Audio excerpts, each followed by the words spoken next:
CPM এর party কংগ্রেসকে সামনে রেখে রক্তদান শিবির। সিপিএম ধলাই জেলার উদ্যোগে রক্তদান শিবির অনুষ্ঠিত হয় আমবাসায়। শিবিরে অর্ধ শতাধিক রক্তদাতা স্বেচ্ছায় রক্তদান করেন।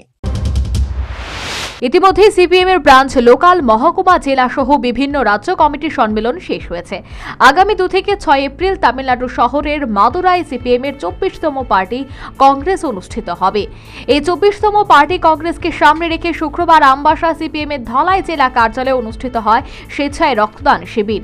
সিপিএম এর জেলা কমিটির উদ্যোগে এই রক্তদান শিবিরে সিপিএম এর রাজ্য নেতৃত্ব রতন ভৌমিক, সিপিএম ধলাই জেলা সম্পাদক অঞ্জন দাস, প্রাক্তন জেলা সম্পাদক পঙ্কজ চক্রবর্তী, আমবাসা মহকুমা কমিটির সম্পাদক বিদ্যুৎ দেববর্মা সহ অন্যান্যরা উপস্থিত ছিলেন।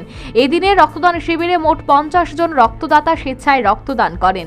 রক্তদান শিবিরে বক্তব্য রাখতে গিয়ে সিপিএম ধলাই জেলা সম্পাদক অঞ্জন দাস দাবি করেন, এদিন টিএসএফ এর রাস্তা অবরোধ কর্মসূচি ছিল, ফলে যোগাযোগজনিত কারণে অনেক রক্তদাতা ইচ্ছে থাকার পরেও তারা আসতে পারেননি।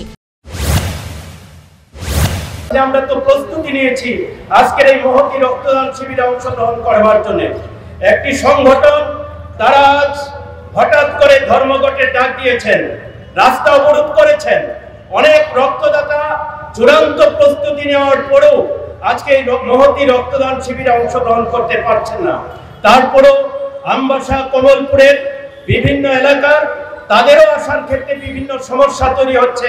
আমবাসা মহকুমার গঙ্গানগরের যারা আমাদের রক্তদাতা, আমাদের পার্টি নেতৃত্ব, তারা উপস্থিত হতে পারছেন না।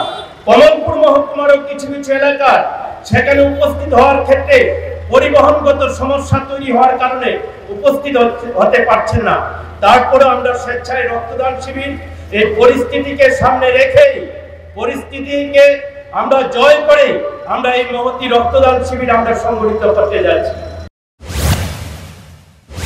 প্রসঙ্গত উল্লেখ্য, তামিলনাড়ুর মাদুরাই শহরে অনুষ্ঠিত সিপিএম পার্টি কংগ্রেসের প্রায় 8 শতাধিক প্রতিনিধি যোগদান করার কথা। 5 দিন ধরে চলা সিপিএম এর এই পার্টি কংগ্রেসে আগামী কর্মসূচি সহ রাজনৈতিক রণকৌশল নির্ধারিত হবে। Bureau report, news vanguard.